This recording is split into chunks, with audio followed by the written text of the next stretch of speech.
Welcome back, everybody, to Bucks and Ducks, brought to you by the Wild Faith Podcast. My name is Evan Bungham, and I have a special guest for you guys today. I have Jordan Wolf on the line. Jordan, how you doing tonight? I'm doing good, buddy. How you been? Doing good, man. Doing better now that I'm talking to you. I know. It's been a while since I got it's been a crazy summer with everything, but yeah, I'm glad I get a few minutes to speak with you tonight, so should go well.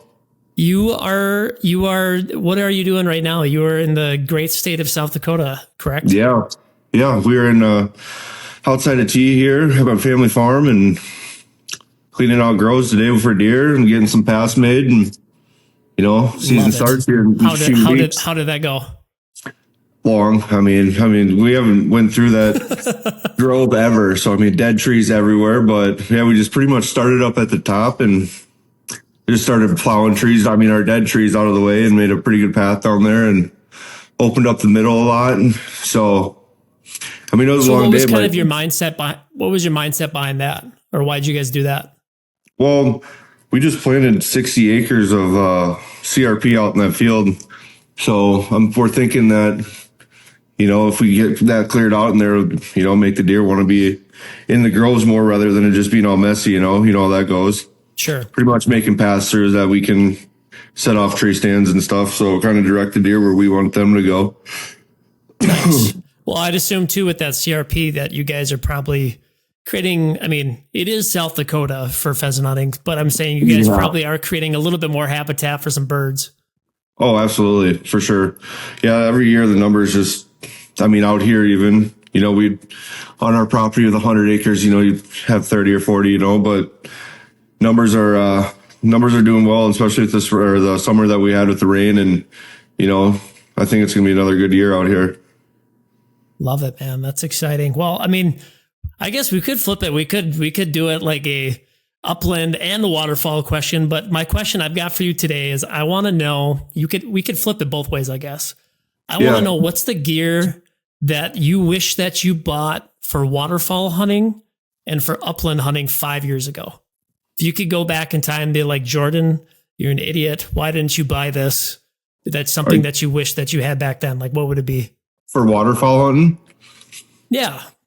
I think something that I would want that, that's really changed is those feeder, that I didn't have 5-6 years ago, the feeder ducks for the motion through your decoys, everyone thinks calling is like the big deal with, but it's more or less in your spread of your decoys. So, once I started using those robo ducks with, to make it look good and jerk cords, and that's where I messed up early on in my, when I first started duck hunting, I guess you could say. I tell you what, you're really missing me coming out there making wounded duck calls, like flapping in the water. Yeah, I know. Or you shooting with the bow, Yeah, I couldn't help it. I watched a commercial. I don't know if you've seen it yet. It was a Carhartt commercial with Bryce Harper. Have you seen that yet? I don't think so. Okay, you need to go on YouTube and watch it when we get done with this, because they did that man so dirty. Or maybe he just doesn't know how to blow a duck call, because I don't. I feel like I could kind of do it. But the whole point of the episode, like, he was trying to call in all these people, but he's using a duck call. And that's what it sounded like. It sounded like a dying duck in the marsh. Dying duck, yeah. What is happening right now? Right. So you think that you would go with getting just some different sets of decoys? Yeah, the motion to your decoys is where I've noticed I've had a lot more success, I guess, than overcalling. If you watch ducks come in, they're loud, but they're not overly loud, you know what I mean? But it's more about the jerk cords that we use and, getting a feeder, something to make waves in your set. That's where I noticed the most success for us that has come, What about for chasing pheasants? I feel like pheasant hunting, you could literally just go out in Crocs and a gun and some orange and kill some pheasants. But what's one thing you would switch up with pheasant hunting maybe? As far as how to hunt them or what? Yeah. Just a piece of gear that you wish that you could have used 5 years ago. Oh, pheasant hunting's always pretty straight up, but, I don't know, man. I don't know what I would go back. I mean, pheasant hunting as far as like deer wise, you know, it's just a shotgun, but and a dog. I I guess I did. Mine's pants. Like good Pants. pants. Yeah. Yeah, some of the cockleburs get off, you know. I guess one thing about pheasant hunting is that what changed my life is getting a good dog, a good pheasant dog, and what that is. That's a tactical piece of gear. Yeah, and like with hunting without a dog, you know, you miss so many birds, but it's crazy. Like the golden retriever that I got, she is I have to have all my successes to her, you know. Yeah, Cooper or is it Cooper? Copper Copper. or Copper? Yeah, Copper's been eating snacks all day. He's pretty tired. Yeah. She does well, but I guess a dog. I mean, it's crazy, you know. And the pheasants, I mean, we have wild. All of our pheasants are wild, but it's crazy how tight they sit. You know, like for sure. Especially when it gets cold out there. I mean, they're sitting tight. If it's any, you know, it's crazy what they get into to get away from you. You know. Well, especially as soon as, you know, you start to get a little bit of weather and they start holding a little bit tighter than what they normally would too. Yeah, for sure. Right. Yeah. So I guess that's, yeah. I don't ever go without her. Even when I road hunt, dude, she's right next to me the whole time, you know.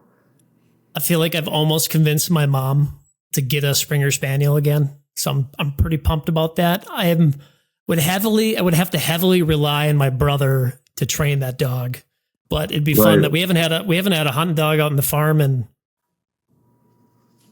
7 years, longer than that, like 8 years now. It's been since Betty passed. So all we've had is the shepherds. Now that the shepherds are all gone, we just have the wiener dogs.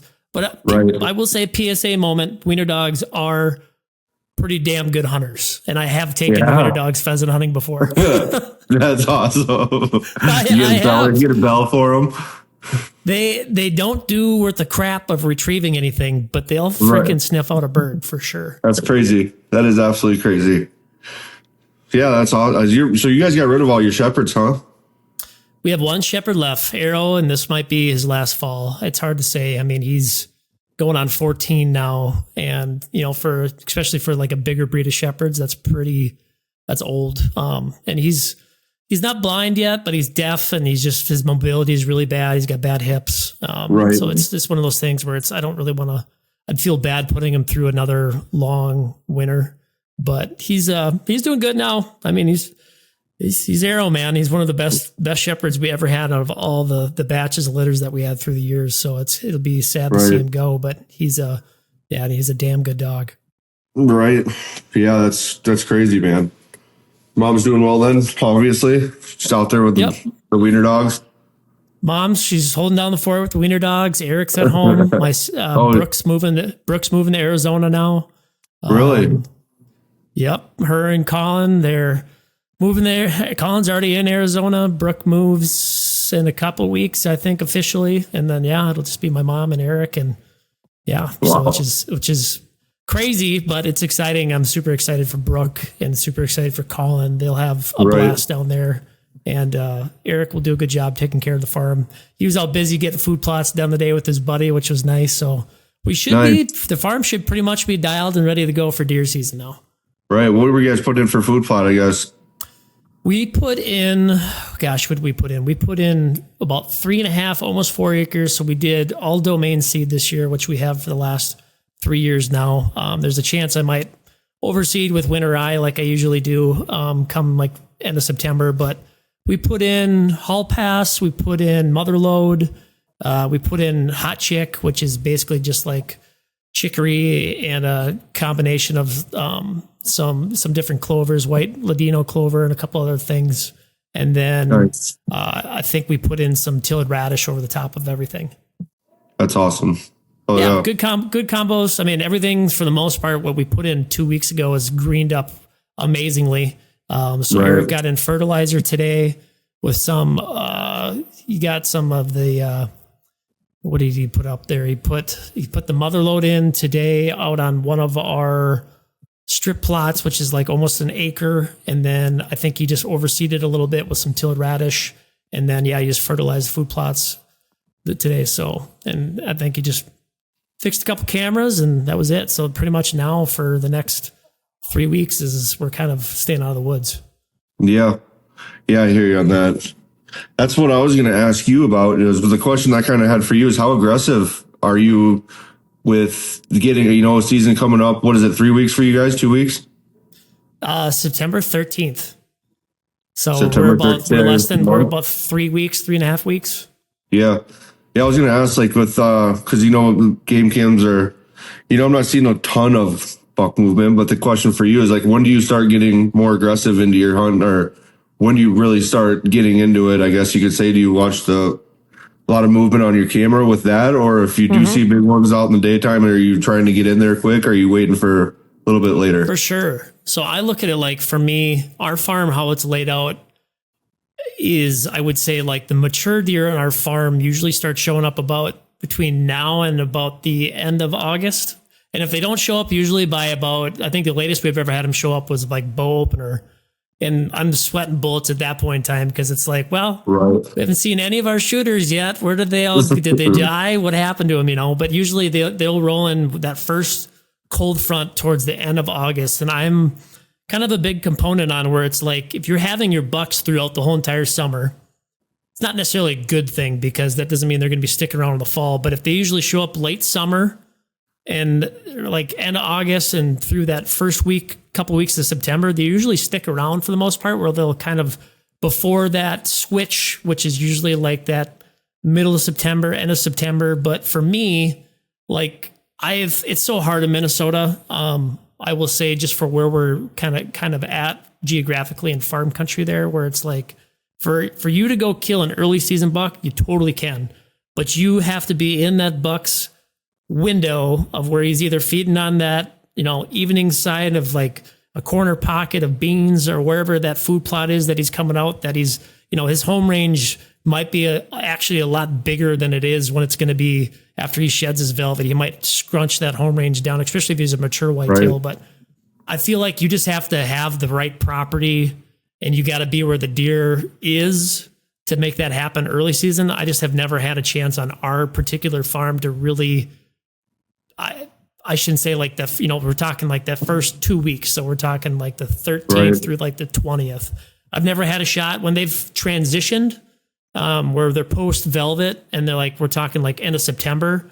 A lot of times that's when those bucks will be moving into the farm and kind of establishing those core dominant areas. And like, I've had chances then, but I've never really had a chance. The only chance I've ever had at a like September 1st whitetail or mule deer is the one you were with me right there.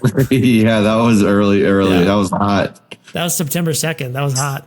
That was 85 degrees. But I guess I'm not super aggressive. I mean, like pretty much like if I've got a deer where he's coming out to beans, or if he's coming out to a food plot every night, yeah, I'm probably going to make a play on that deer, the hunt the right wind, to get in and to go kill him. But at this point, I'm staying out of the woods, letting my cell cameras kind of do their thing. And I'm letting the cell cameras kind of do their thing. And I'm basically just sticking out, and I'm just waiting for the deer to kind of come to me later in the season. Velvet bucks. I mean, like that was September 2nd with you. That was 95 degrees hot. Yeah, man. That was the earliest I was. I was actually nervous on that. I thought for sure we were coming across a rattlesnake out there early season. That's why I don't mess that out there. Oh, man, I don't like going out that early seasons. That was the only taste of like ever since that year that South Dakota did that for us non-residents. Yeah. People got so butthurt and so upset, which I totally get it. But at the same time, it was like, that was probably the only chance outside of North Dakota. Like I'll probably have, unless I go to Kentucky or I go to Tennessee, all these other states that open up, super, super early. But man, I tell you what, hunting those deer that time of year, not saying it was easy, but I felt like it was just, they stuck out like sore thumbs because they're red. And it was so hot that it was just like, okay, they're going to stay in that bed for probably 4 hours. Yeah. They're not getting up and they're not leaving. Mm-hmm. Yeah.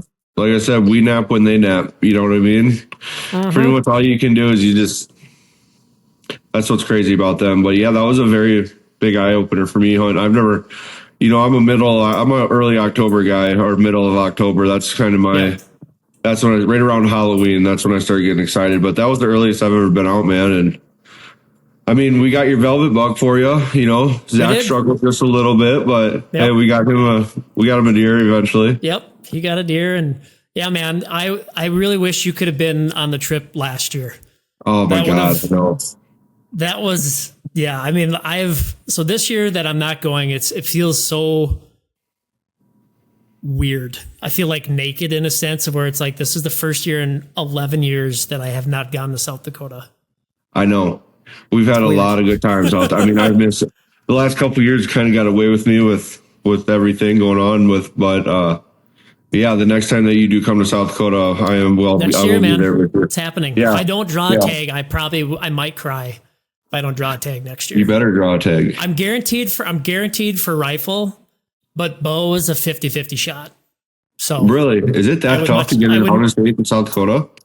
Well, I have a preference point. So typically it's 2 preference points now for a archery tag. Right. So gun season, I believe, is 3 preference points, which I have. And after this year, I'll have 4 since I passed on getting my license this year.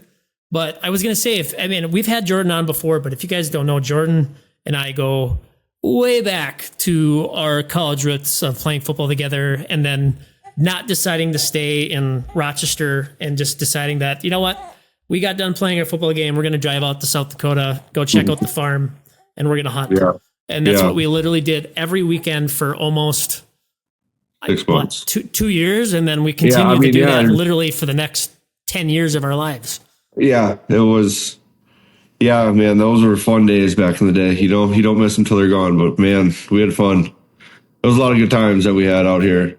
A lot of damn good times. But I was going to say, so I feel kind of pigeonholed, just kind of putting you on just the waterfowl question. But I know you're a hunting nut for deer and for mule deer. So I got to ask, since you guys were working on the Grove, I mean, like, what else do you got cooking for this year for whitetail and for hunting out west? So, I mean, up here, that's about where all of our spots have been pretty managed. It's just our grandpa always had crops around the farm, and then we drilled into CRP this last year with, I think, 60 or 70 acres of it. But kind of getting that ready, we wanted to, take advantage of this year. The grass it's not tall yet. It's only about 16 to 20 inches right now, but I guess just get that ready so deer do have a place to go, and it's opened up in there, and we can actually hunt direct the deer through the tree grove of where we want them to go with kind of making that path. Did you have any rhyme or reason when you guys were cutting stuff? Like, did you guys create like habitat pockets in there, or like create spots? I mean, obviously you had a skid steer, so you were able to move trees and lumber around and stuff, like just creating like little bedding pockets and stuff. Cause I've been there and I know it's a pretty big grove. It's not necessarily small. Right.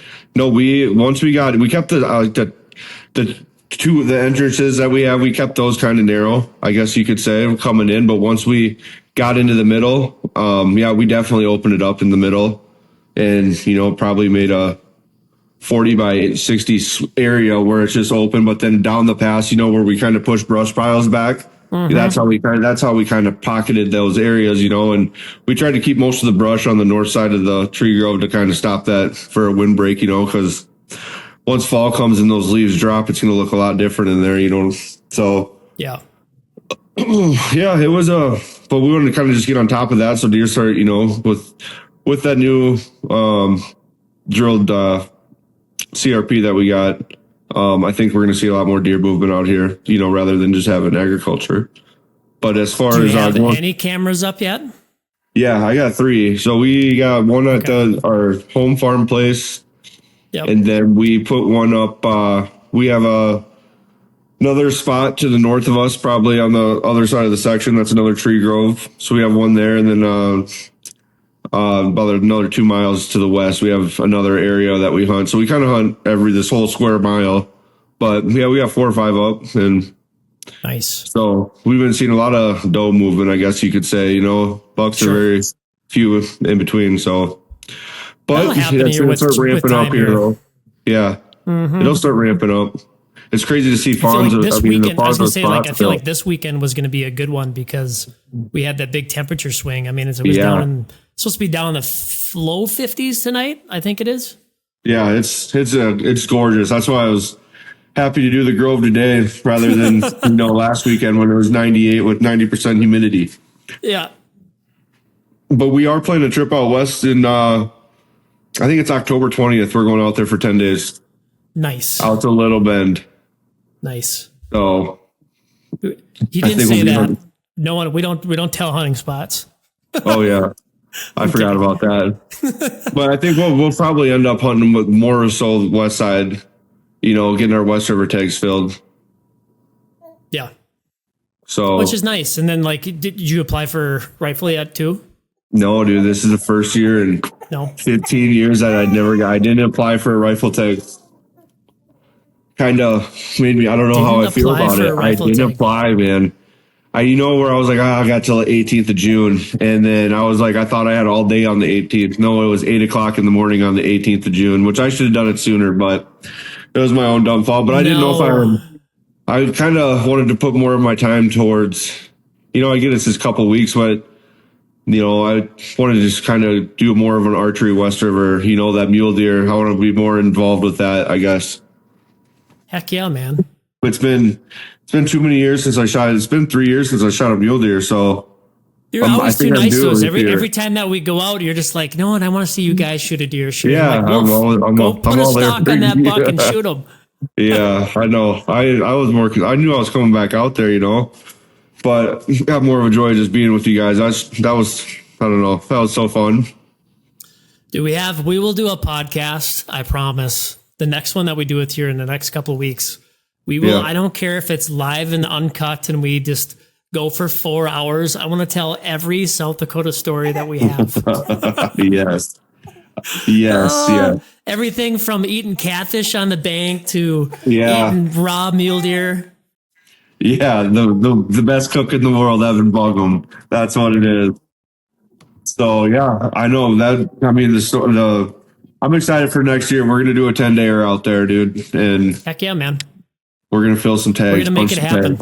Well, guys, I just want to say thanks so much, Jordan, for taking time out of your night to hop on the podcast with dealing with the craziness of having the kids and stuff. But I just want to say thank you for hopping on. Fun hearing from you. I am pumped to have you on for a full podcast here in the next couple weeks and relive some memories, man, and talk about this year. So I'm pumped. Oh, God. I can't wait, man. I appreciate you having me on.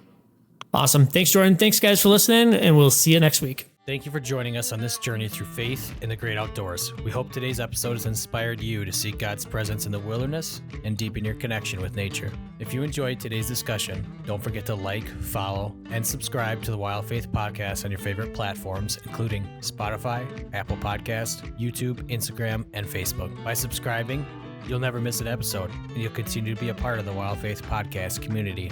We'd also love to hear from our listeners, so please don't hesitate to reach out with your questions, comments, or topic suggestions. You can connect with us on social media or through our website. Your feedback is important to us and helps us improve and tailor our content to better serve you. And always remember, the great outdoors isn't just a playground for hunting and fishing.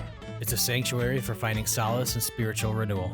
As you gear up for that next adventure, I pray you find God's presence in the crackling of a campfire, the thrill of reeling in your catch, or the quiet solitude found in nature. Until next time, thank you for listening to the Wild Faith Podcast. Take care, and God bless.